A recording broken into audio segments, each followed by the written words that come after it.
menghasilkan keputusan. Yang keempat, mengikat seluruh elemen organisasi. Yang kelima, keputusan itu bersifat final, sehingga berlaku bagi pihak yang setuju maupun tidak setuju, yang ikut ataupun tidak ikut. Paham ya? Ya. Sebuah pertemuan formal organisasi yang mana di dalamnya membahas sebuah masalah yang tujuannya adalah untuk menghasilkan keputusan, kemudian mengikat seluruh elemen yang ada di organisasi itu, ya, sampai kepada orang yang hadir ataupun tidak hadir harus ikut, orang yang sepakat ataupun tidak sepakat harus ikut. Contoh, kita adakan persidangan pemilihan ketua BEM baru yang dimulai dengan sidang pleno, ya. Sidang pleno yang membahas tata tertib dalam persidangan sampai kepada nanti ADART. Nah, nanti akan ada 2 kubu atau 3 kubu, atau tepatnya 2 kubu sajalah. 2 kubu akan lebih mudah. Kubu A, ibu-ibu, milih kakak kita yang di belakang. Siapa namanya, Kak? Jihan, Indah, ya. Memilih yang perempuan pula, karena perempuan itu perlu dikedepankan juga. Gak mesti perempuan itu harus di dapur, di sumur. Jangan disama. Gak perlu. Bisa juga jadi pemimpin. Ya, bisa jadi pemimpin. Nah, kubu B yang menjadi ketuanya adalah Pak Rohman. Nah, akan ada 2 kubu nanti terbagi. Maka yang menang harus didukung bersama-sama. Ya, walaupun yang persentase yang memilih antara yang kalah dengan yang menang itu antara 50 orang dengan 49 orang. Berapa selisihnya cuma? 1. Berarti menangnya yang terpilih itu hanya selisih angka 1 saja dari yang kalah. Maka yang 49 yang memilih tadi itu, yang kalah tadi, itu wajib mendukung yang terpilih. Mau tak mau. Dan itu bersifat final. Oh, anggotanya banyak tak hadir, masa diadakan mubes pula? Tentu yang terpilih nanti yang banyak anggotanya hadir. Dalam aturan persidangan ada namanya quorum. Apa namanya? Ya, quorum itu hitungan 50% tambah 1. Contoh, anggota yang seharusnya itu 100 orang, tapi yang hadir cuma 51 orang. Boleh enggak sidang dilanjutkan? Boleh. Karena syarat quorum itu adalah 50 tambah 1. Ya. Jadi beda ya quorum dengan quorum. Kalau quorum jumlah aturan dimulainya persidangan. Kemudian kalau quorum keseluruhan. Ya. Paham? Paham sampai sini? Oke, lanjut. Ini sidang itu terbagi 3. Ada sidang pleno, ada sidang komisi atau uang. Komisi itu uang atau tidak? Bukan ya, komisi itu sub-sub yang ada di bawah BEM, ya. Yang ketiga ada namanya sidang paripurna. Ini udah belajar jadi anggota dewan kita nih, ya. Belajar memutuskan anggaran, belajar memutuskan undang-undang, belajar memutuskan perda, pemkot. Nah, kan kita belajar jadi seorang pemerintah nih ya, seorang jadi wali kota. Nah, sekarang kita tanya, sidang pleno itu apa? Apa faktor-faktor yang harus ada di dalam sidang pleno? Hal-hal apa saja yang harus dipenuhi dalam sebuah sidang pleno? Yang pertama, diikuti seluruh peserta dan peninjau permusyawaratan. Jadi ada 2 anggota yang hadir di dalam sidang pleno, peserta penuh, peserta peninjau. Harus hadir di situ. Ya, nanti kita jelaskan peserta penuh siapa saja, hak-haknya apa saja, kewajibannya apa saja. Peserta peninjau siapa saja orangnya, apa kewajibannya dan apa haknya. Itu perlu kita bedakan antara peserta penuh dengan peserta peninjau. Nah, peserta dari sidang pleno itu adalah ada peserta penuh di dalamnya dan ada peserta peninjau. Yang kedua, Sidang pleno disebut dengan presidium sidang. Pimpinan yang mengatur jalannya persidangan disebut dengan presidium sidang. Siapa namanya? Presidium sidang. Jadi nanti lagi sidang memutuskan ADART, nanti bukan presidium namanya lagi, pimpinan sidang namanya. Ya, kalau sidang pleno itu nama orang yang memimpin disebut dengan presidium sidang. Oke. Yang ketiga, di dalam sidang pleno itu yang dibahas adalah, yang diputuskan adalah segala sesuatu yang berhubungan dengan permusyawaratan. Ya, dalam kata intinya tata tertib di dalam permusyawaratan. Kalau kita ingin memilih ketua BEM yang baru, nah ini ketua BEM kan masih ya. Ini kan contoh. Ketua BEM yang bagus adalah ketua BEM yang mampu nanti anggota-anggotanya melengsarkan dia jadi ketua BEM. Bukan begitu, menggantikan. Ya enggak? Menggantikan dengan cara persidangan siapa nanti akan terpilih menjadi ketua BEM yang baru. Tapi kita berikan aplaus kepada ketua BEM kita. Ya. Karena pertama awal membuka sebuah pelatihan LKTD. Ini akan dikenang nanti oleh mahasiswa dan mahasiswa yang akan datang. Kemudian jenis sidang komisi. Ya, sidang pleno apa tadi? Pertama, anggotanya harus seluruh, yaitu anggota penuh, anggota peninjau. Yang kedua, presidium sidang. Yang ketiga, membahas aturan-aturan yang berkaitan dengan musyawarah. Nah, itu dulu. Sebenarnya konsep ini inti-intinya saja yang harus dipahami, karena yang paling penting praktek. Kita lanjut kepada sidang komisi. Sidang komisi itu diikuti oleh anggota masing-masing komisi saja, berbeda dengan sidang pleno. Kalau beda sidang pleno semuanya. Tapi kalau sidang komisi itu khusus anggota komisi itu saja. Ya. Yang kedua, anggota masing-masing komisi adalah peserta penuh dan peserta peninjau yang ditentukan oleh sidang pleno. Nah, kalau komisi sudah ditentukan sidangnya, maka sidang pleno itu menentukan anggota penuh dan anggota peninjau siapa saja yang akan dilibatkan. Berarti tergantung juga kepada sidang pleno. Nanti ada prakteknya ya. Yang ketiga, sidang komisi dipimpin oleh seorang pimpinan dibantu oleh sekretaris sidang komisi. Ini beda ya. Kalau sidang pleno tadi apa namanya? Presidium. Ya, presidium 1, presidium 2, presidium 3. Presidium 1 memimpin, ada yang jadi natulen, ada yang jadi pembantu ketua sidang 1 atau presidium sidang 1. Nah, kalau dalam sidang komisi itu cuma 2 orang saja, pimpinan sidang dan sekretaris. Ya. Kemudian yang ketiga, yang keempat ya, pimpinan sidang komisi dipilih dari dan oleh anggota komisi dalam komisi tersebut. Ya. Jadi kalau akan dilaksanakan sidang komisi, maka komisi tersebut memilih siapa yang akan memimpin sidang. Ya, siapa yang akan memimpin sidang dari komisi itu juga, nggak boleh pula dari orang lain. Harus ada di lingkungan komisi itu juga. Kalau kita di sini apa nama komisinya, BEM? Apa namanya kita? Belum lagi ya. Kita belum memiliki itu. Insya Allah di masa kepemimpinan BEM ini akan ada nanti ya, sampai kepada komisi-komisinya, sampai kepada UKM-UKM yang ada di dalam kampus kita ini. Yang terakhir, sidang komisi membahas materi-materi yang menjadi tugas dari komisi yang bersangkutan. Paham ya? Ini agak lebih khusus. Yang disebut dengan tertutup ya. Ini dibilang oleh orang sidang tertutup yang hanya hadir di dalamnya orang-orang yang ada dalam komisi itu. Paham? Pernah nggak ada menteri agama dipilih? Ya, dipilih. Pernah hadir atau menonton di TV pemilihan Kapolri lah, pemilihan Kapolri. Nah, apa tahapan-tahapan yang harus dilakukan awalnya?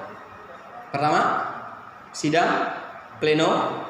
Yang kedua, sidang komisi, baru sidang paripurna. Nah, disitulah hadir seluruh anggota dewan yang menjas, yang meneror, akan mempertanyakan segala hal kepada yang akan terpilih menjadi Kapolri. Asik sebenarnya ya, kalau kita coba. Pernah suatu ketika kami waktu kongres di Jakarta, itu anggota kongresnya bawa celuit. Ada yang bawa pisau, ada yang bawa samurai. Tujuannya bukan untuk membunuh orang, tapi untuk mengancam, untuk membuat gentar ya, untuk membuat takut. Kalau takut nanti tentu milih dia. Pernah juga waktu saya PK di PNI Bukit Tinggi, itu yang di Jambi itu terkenal dengan ahli orator. Di waktu itu mereka bawa pisau, sengaja memang dibuat sebuah masalah, dibuat konflik. Nah, istilah-istilah yang akan muncul ketika nanti kita hadir dalam sebuah persidangan. Yang pertama namanya pending. Apa itu pending? Menghentikan sejenak dikarenakan terdapat kendala teknis atau prinsip. Ya, nanti akan ada aturan pukulan palunya bagaimana nanti kita jelaskan. Ya, namanya pending. Yang kedua, skorsing. Apa itu skorsing? Menghentikan sejenak untuk melakukan lobby dikarenakan sulitnya mencapai kesepakatan antar peserta yang sedang bersiteru. Jadi begini, nanti akan ada konfliknya. Kita pastikan dalam persidangan itu akan ada konflik. Pasti akan ada pertengkaran, ada yang setuju, ada yang tidak. Maka ketika tidak menemukan sebuah keputusan bersama, maka diadakan sebuah lobby. Lobby itu melobi apa artinya? Mempengaruhi. Ya. Tentu juga ada nanti trik-trik atau teori-teori dalam melobi. Ya. Ada dua cara dalam skorsing ini. Kalau ketuk palunya satu kali, itu skorsing hanya sebentar, ya. 2 kali 10 menit. Bahkan 2 kali 15 menit. Ya, berapa? 10 menit. Ya, 30 ya. Kurang lebih seperti itulah, 15 menit 10 menit. Kalau satu kali berarti peserta harus di dalam ruangan saja. Tapi kalau 2 kali berarti boleh meninggalkan ruangan. Tapi setelah selesai waktunya boleh masuk kembali. Ya. Berapa? 2 kali 10 menit ya. Sekali atau 2 kali? Ada juga yang membuat 2 kali, cuman yang rutin yang seringnya itu 1 kali 10 menit ya. Kalau yang 2 kali, 1 kali 30 menit ya. Oke, itu namanya skorsing. Nanti kita coba. Kita coba juga. Yang ketiga namanya lobbying. Apa itu? Proses diskusi antar peserta sidang di luar pengaturan pimpinan sidang. Jadi kalau tanpa ada pimpin sidang, maka mereka nanti akan ada lobby. Terserah mereka bagaimana cara melobi nanti. Ya, bisa jadi siapa namanya? Melobi Perhumuan. Bagus nih Kak Indah ini jadi ketua BEM. Kalau dia jadi ketua BEM, kita nanti bisa makan enak. Itu lobby juga. Contoh. Atau mungkin kata Perhumuan kepada siapa? Rabiatul, kamu mau uang enggak? Itu lobby kurang ajar namanya. Main politik gitu lah. Itu namanya serangan fajar namanya. Itu yang biasa dipakai oleh para pejabat kita. Hasilnya bagaimana? Menghasilkan pemimpin yang tidak berkualitas. Lobby itu harus secara retorika. Ya, ada retorika yang akan kita sampaikan sehingga ada bahasa diplomasi. Jadi dalam lobbying itu ada bahasa diplomasi. Ya. Soekarno dikenal dengan bapak diplomasi. Dia mampu melobi tidak hanya di nasional sampai ke internasional. Itu makanya jasa beliau tidak bisa kita lupakan. Ya, salah satu rekan Indonesia di masa kepresidenan beliau adalah dengan melobi pihak-pihak yang ada di dunia sehingga Indonesia itu diakui kemerdekaannya. Lebih ya. Yang paling bagus itu melobi ibu-ibu perempuan. Kalau udah dapat itu rayuan lobinya selesai kita. Ya Fadil ya. Jadi Nabi Adamnya kena lobby di Setiawa ya. Tapi dengan tanda kutip lobbynya sehat. Lobbynya untuk meningkatkan kualitas, bukan untuk merendah. Kemudian ada namanya pencerahan. Apa itu pencerahan? Upaya peserta sidang untuk meluruskan kesalahpahaman yang terjadi antar peserta sidang yang lain. Biasanya ada pula menggunakan bahasa clearing. Clearing itu biasanya meluruskan, membersihkan segala hal yang ada kesalahpahaman di antara peserta sidang. Jadi istilahnya itu, Pak, izin presidium clearing. Nah, boleh.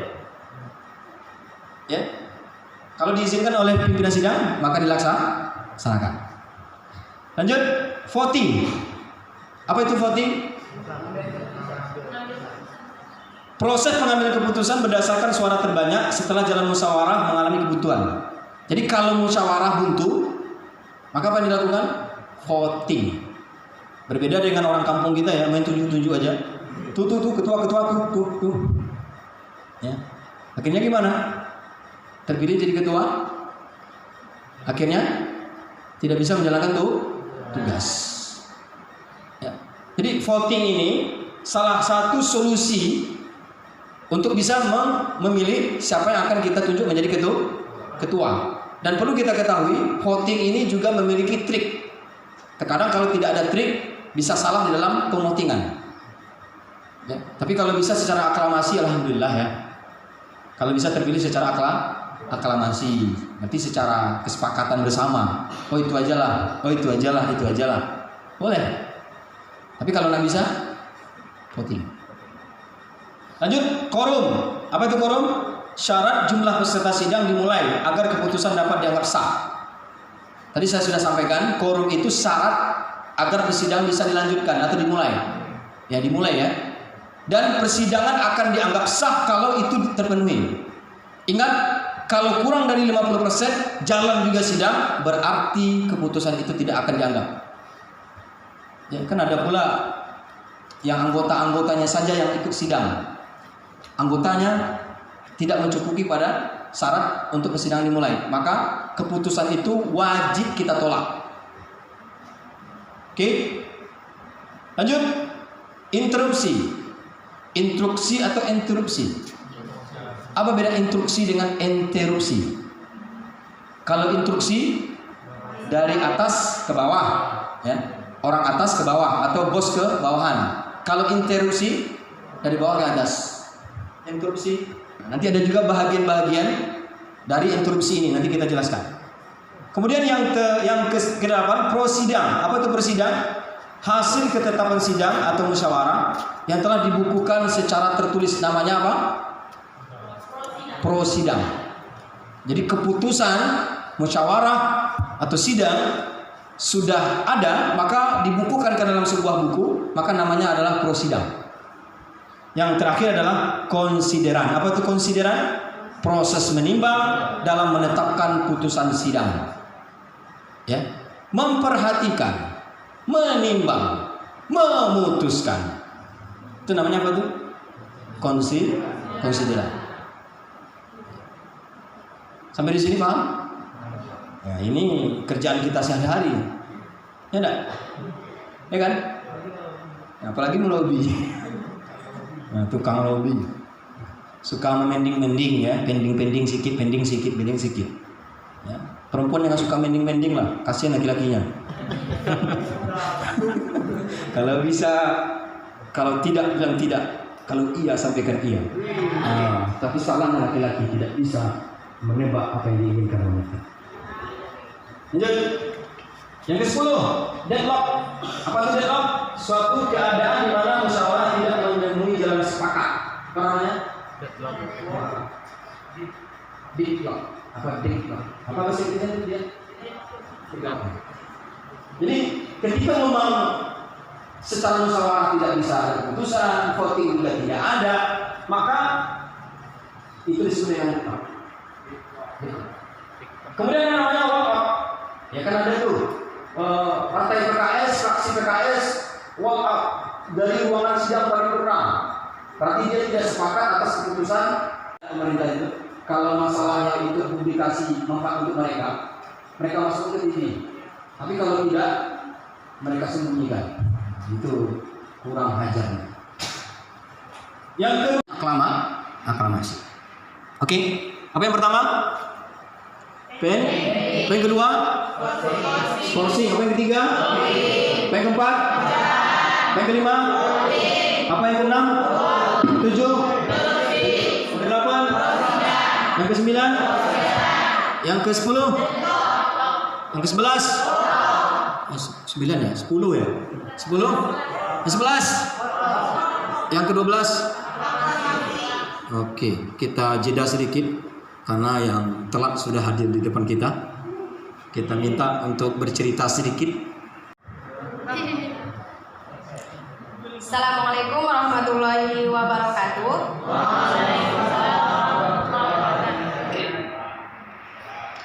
Baiklah, perkenalkan nama saya Dingin Siregar, kelas dari D20 dan semester 4. Mungkin untuk motivasi untuk kita ya. Kenapa seorang perempuan mau merantau jauh-jauh? Karena mungkin gini, kita jangan mau kalah dengan laki-laki.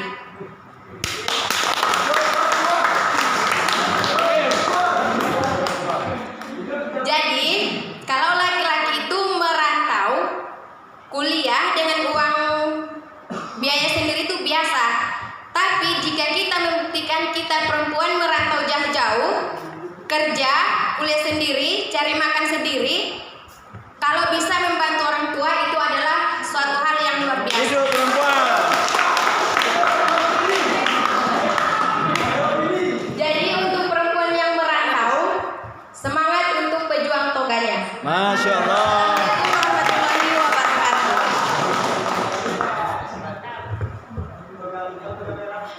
Sudah siap? Udah? Dewi? Oke, ini kisah inspiratif dari seorang Dingin. Kita yakin dan percaya ada banyak lagi kisah-kisah yang tidak disebutkan. Cuman baru menyebutkan intinya saja. Dan itu berawal dari sejarah hidup seorang Dingin. Walaupun tak ada yang tahu, saya sudah menyelidiki sejarah hidup si Dingin.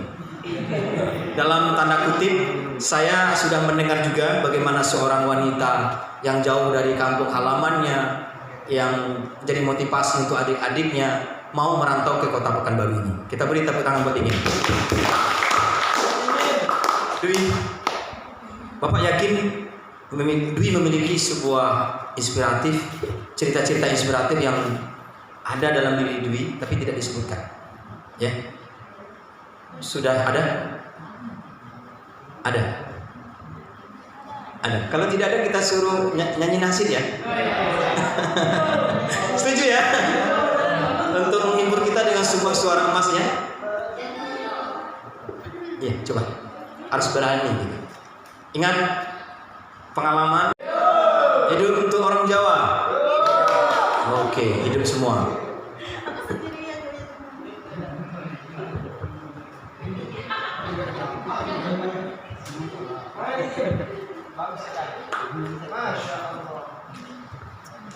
Assalamualaikum warahmatullahi wabarakatuh.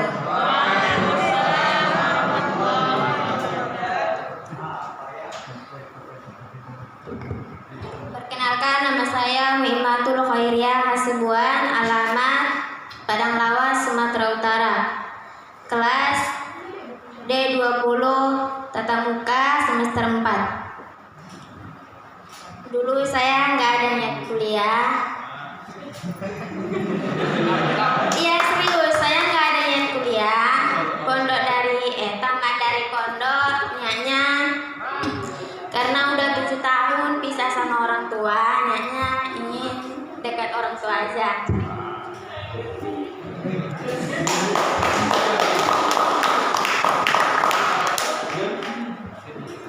Tapi karena kedua orang tua pinginnya melanjutkan ke jenjang yang lebih tinggi lagi, makanya saya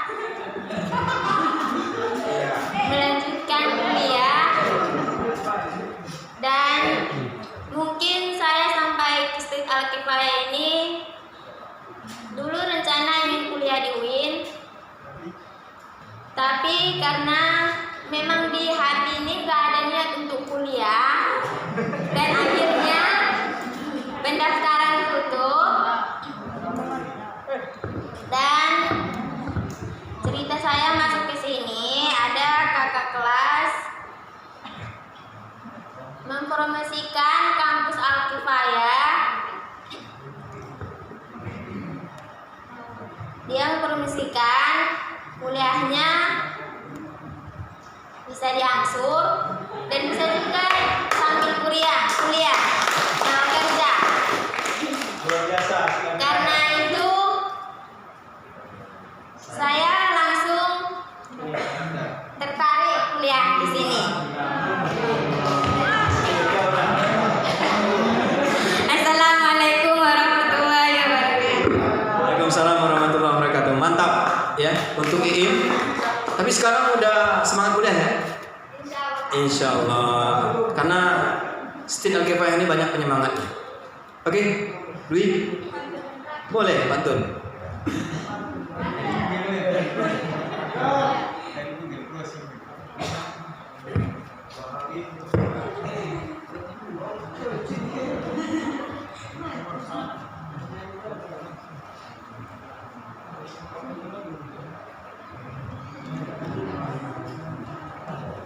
Cicak ro dimakan sindel bolong.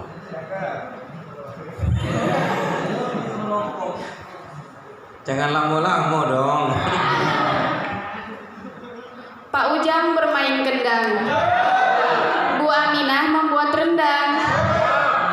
Ada uang abangku sayang, tak ada utang abangku tendang.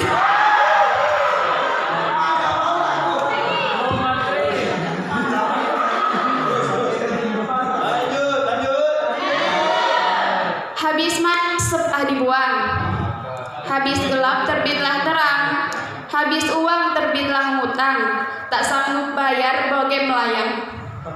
Apa bogen? Bogen. Oh, bogen. Satu lagi.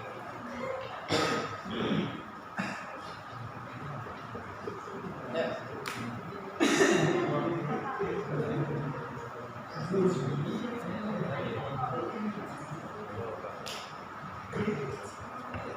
Jalan-jalan ke kota Paris, banyak rumah berbaris-baris, biar mati di ujung keris, asal dapat dinda yang manis. Kita beri tangan dulu.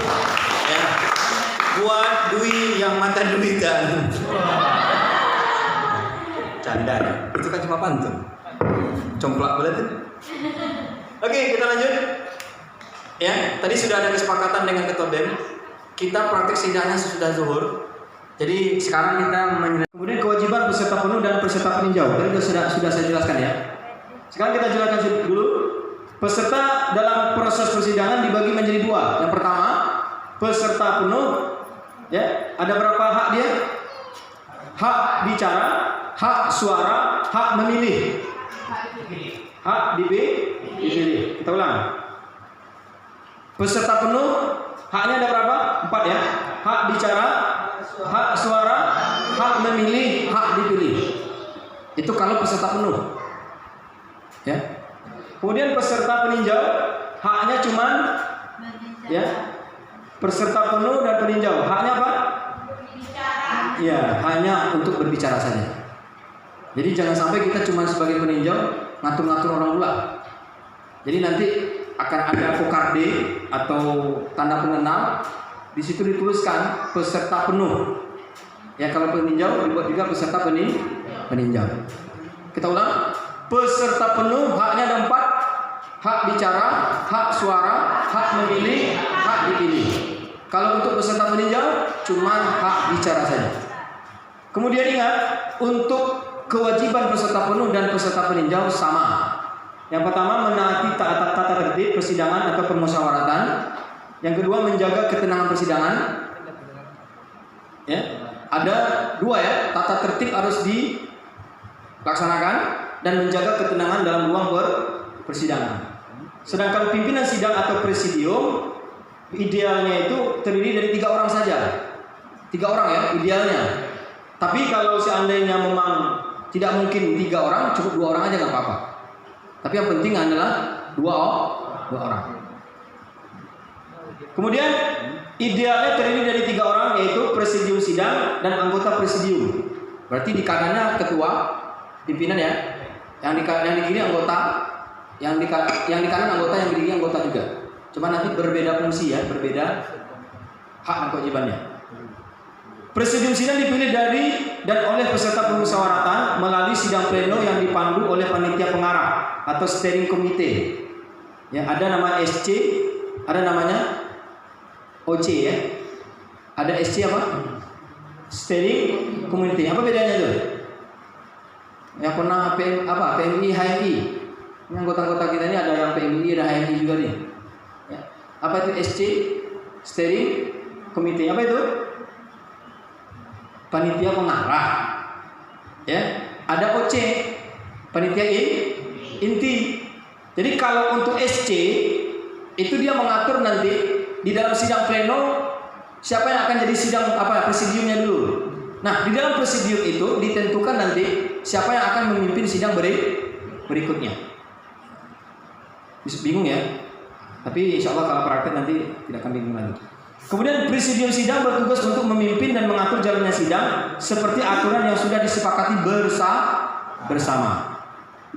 Yang C, presidium sidang berkuasa untuk memimpin dan menjalankan tata tertib persidangan. Lanjut, karena ini belum masuk ke praktek ya. Ini susunannya. Ya. 1 anggota, 2 pimpinan, 3 anggota. Berarti pimpinan di mana? Di tengah ya. Nah, ini anggota, ini anggota. Palu sidang. Nah, ini dia. Apa itu palu sidang? Merupakan hal yang tidak bisa dipisahkan dalam persidangan. Palu sidang merupakan nyawa sebuah persidangan. Tanpa palu persidangan tidak akan pernah berjalan. Ingat, hakim alatnya cuma palu. Kalau tak ada palu, nggak punya dia memutuskan apapun. Jangan harap sidang itu akan bisa berjalan kalau tidak ada palu. Kejadian ya, wisuda kampus di salah satu kampus di Kota Pekanbaru ini, pas akan dibuka sidang tuh, palu nggak ada. Berkeliaranlah mencari panitia itu semua, cari ke sana ke sini, nggak jumpa-jumpa. Ya, kenapa? Karena takkan bisa sidang itu dibuka kalau tidak ada palu. Ya, jadi kalau mau buat musyawarah, kalau nggak ada palunya, jangan harap musyawarah bisa berdiri. Oke? Jadi apa yang harus disediakan dulu? Palu. Nih, aturan ketuk palu. Yang pertama, 1 kali ketukan. Untuk apa? Menerima dan menyerahkan pimpinan sidang. Ya, menerima dan menyerahkan pimpinan sidang. Ya, misal pimpinan sidang, ya, saya selaku pimpinan sidang atau pimpinan presidium mengalihkan palu kepada anggota saya ke sebelah kanan. 1 kali ya. Nah, orang yang menerima, saya menerima penyerahan palu dari pimpinan presidium sidang kepada saya. Berarti menerima, memberi dan menerima. Itu contoh. Nanti awal-awalnya, apa yang awal, apa yang di tengah, apa yang nanti akan dijelaskan. Yang kedua, mengesahkan keputusan poin per poin atau keputusan sementara. Nanti kan di waktu kita akan ya, membuka sidang, ya, berapa kali ketuknya? Kalau membuka berapa? 3. Menutup? Ya. Nanti sebelum kita mulai persidangan, tanyakan kepada forum dulu, anggota sidang. Apakah draft tata tertib ini kita bahas bab per bab atau pasal per pasal? Nah, sepakatnya bab per bab. Jadi kalau bab per bab, pimpinan sidang membacakan dari bab per bab, ya, tidak pasal per pasal. Berarti kalau bab per bab dibaca dulu oleh pimpinan sidang, nanti kita analisa bersama-sama. Nah, kalau sepakat 1 kali. Jadi poin-poin yang disahkan, diputuskan itu diiringi dengan ketok palu berapa kali? Oke. Itu contoh. Kemudian yang ketiga, untuk men-skorsing dan mencabut kembali skorsing yang waktunya tidak terlalu lama sehingga peserta tidak perlu meninggalkan tempat sidang. Tadi sudah kita bilang ya, kalau skorsingnya cuma 1 kali 10 menit sidang kita skor selama 1 kali 10 menit. Ya. Tapi kalau 1 kali 30 menit, 1 kali 30 menit 2 kali. Berarti boleh keluar dari ruangan sidang. Kemudian mencabut kembali atau membatalkan ketukan terdahulu yang dianggap keliru. Ya. Bisa jadi nanti akan ada ya, tinjauan ulang ya. Ada PK ya. Mau pimpinan sidang izin PK. PK itu apa? Peninjauan kembali. Jika ada kekeliruan, maka pimpinan sidang wajib untuk membatalkan yang sebelumnya dan mensahkan yang sudah ditinjau lagi dengan 1 kali ketukan. Oke? Yang terakhir, memberi peringatan kepada peserta sidang. Kepada peserta sidang diharap diam. Atau boleh juga diam. Boleh juga ya. Mau yang mana? Yang pertama saya yang